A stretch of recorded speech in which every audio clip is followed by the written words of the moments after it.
नमस्कार, मैं रंजना पारिक, व्याख्याता बियानी गर्ल्स बीएड कॉलेज, आप सभी का स्वागत करती हूं गुरु के पीओ की ओर से। आज हमारे चर्चा का विषय है वाक्य एवं वाक्य के भेद।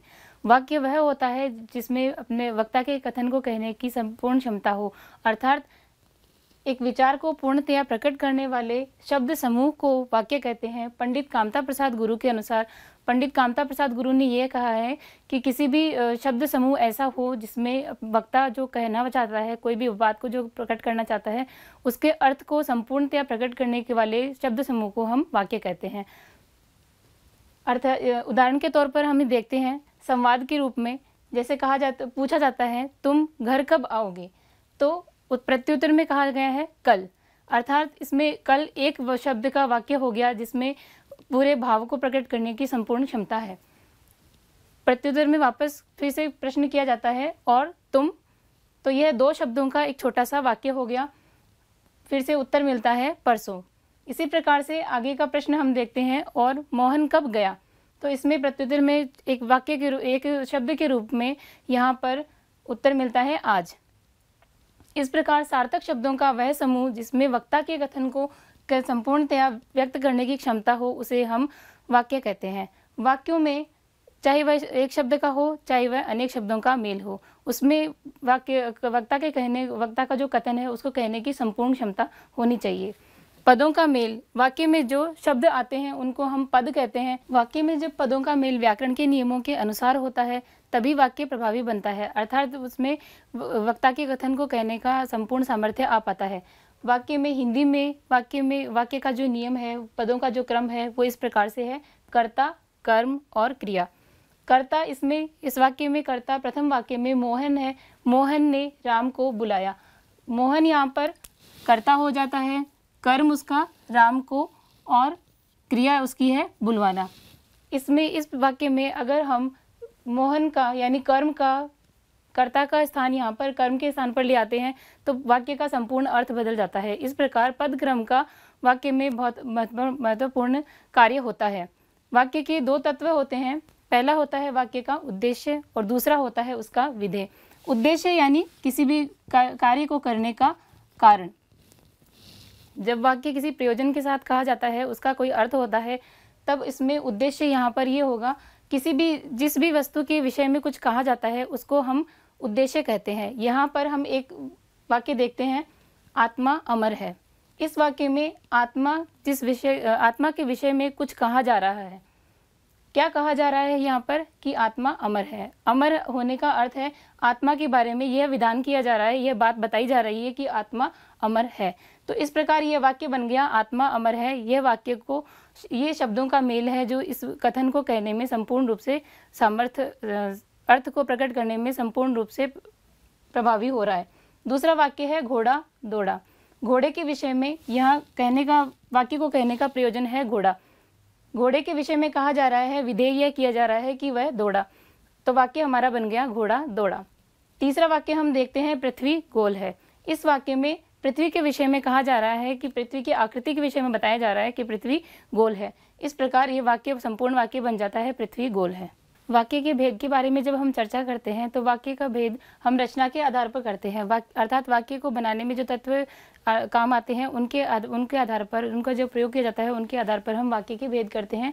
जैसे रचना के आधार पर, रचना के आधार पर वाक्य तीन प्रकार के होते हैं: सरल, संयुक्त और मिश्रित। सरल वाक्य वह वाक्य होता है जिसमें एक संज्ञा उद्देश्य होता है और एक क्रिया विधेय होती है, अर्थात उद्देश्य के रूप में संज्ञा का विस्तार किया जाता है और विधेय के रूप में क्रिया का विस्तार किया जाता है। जैसे वाक्य हम लेते हैं मोहन घर गया। इसमें मोहन शब्द किसी का नाम है, यह एक संज्ञा के रूप में आया है। यहाँ पर गया, जाना, इसकी एक क्रिया है और क्रिया का विधेय का विस्तार यहाँ पर है मोहन घर गया। दूसरा वाक्य हम देखते हैं दीक्षा गाना गाती है। दीक्षा यहाँ पर संज्ञा के रूप में प्रयुक्त हुआ है और गाना गाती है, गाना उसकी क्रिया है और गाती है उसकी क्रिया है और गाना उसका विस्तार है। विशेषण, जहाँ पर उद्देश्य विशेषण में प्रयुक्त होता है उसमें हम देखते हैं, उस वाक्य का एक उदाहरण देखते हैं, विद्वान सब जगह पूजा जाता है। यानी विद्वान किसी व्यक्ति की विशेषता है और वह सब जगह पूजा जाना उसकी कार्य की, उसका विधेय जो है उसकी विशेषता है। दूसरे प्रकार के वाक्य जब हम देखते हैं उनमें है संयुक्त वाक्य वह होता है जिसमें दो या अधिक सरल वाक्यों का मेल होता है, परंतु जब इनमें दो वाक्यों का मेल किया जाता है तो दोनों वाक्य स्वतंत्र रूप से उपवाक्य के रूप में अपना अस्तित्व रखते हैं। इसमें हम देखते हैं कि यही उदाहरण हम लेते हैं सरल वाक्य का, जिसमें वह घर गया और पढ़ने लगा। इसमें वह घर गया एक स्वतंत्र उपवाक्य बन सकता है और इसमें संयोजक के रूप में प्रयुक्त हुआ है, और पढ़ने लगा यह दूसरा उपवाक्य है। जैसे दूसरा वाक्य हमने देखा, रिक्शा गाना गाती है और चित्र भी अच्छे बनाती है। यानी एक प्रथम वाक्य है उपवाक्य, यह प्रथम उपवाक्य बन जाता है और यह दूसरा उपवाक्य बन जाता है। इन दोनों उपवाक्यों को इस वाक्य से अलग करने पर भी इनका स्वतंत्र अस्तित्व रहता है। संयोजक इनमें संयुक्त वाक्य में दो उपवाक्यों को परस्पर जोड़ने वाली इकाई को हम संयोजक कहते हैं। संयोजक यहाँ पर संयुक्त वाक्यों में और, तथा, एवं इस प्रकार के संयोजक जो काम में लिए जाते हैं उनको समुच्चय बोधक अव्यय कहते हैं। दूसरा है पर, परंतु, किंतु, लेकिन। इस प्रकार के जो संयोजक काम में लिए जाते हैं उनको विरुद्धता सूचक कहते हैं, या अथवा ये विकल्प सूचक संयोजक के रूप में प्रयुक्त होते हैं। जिस प्रकार हम एक उदाहरण के तौर पर हम एक वाक्य लेते हैं, मोहन आज घर आएगा या कल आएगा।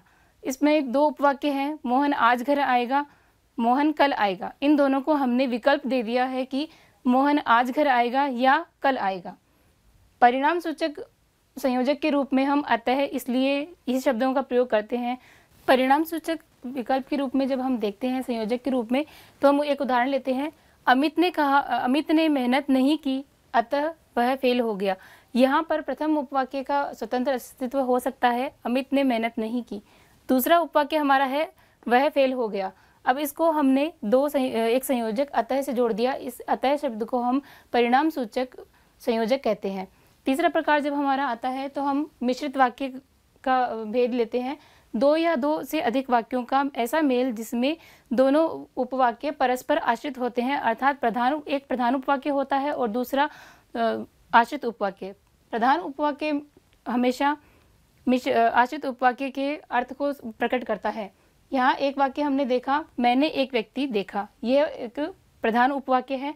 इसमें जो काला कोट पहने था, मैंने एक व्यक्ति देखा, व्यक्ति को देखा, किसने देखा, मैंने देखा, वह व्यक्ति जिसको मैंने देखा उसकी क्या विशेषता है, जो काला कोट पहने हुए था। दूसरा वाक्य हमने यहाँ देख रहे हैं, वहाँ जो कुछ देखने योग्य था, यानी अर्थात इसमें कोई व्यक्ति किसी स्थान पर जाता है, वह बोलता है कि वहाँ जो कुछ देखने योग्य था मैंने वह सब देखा।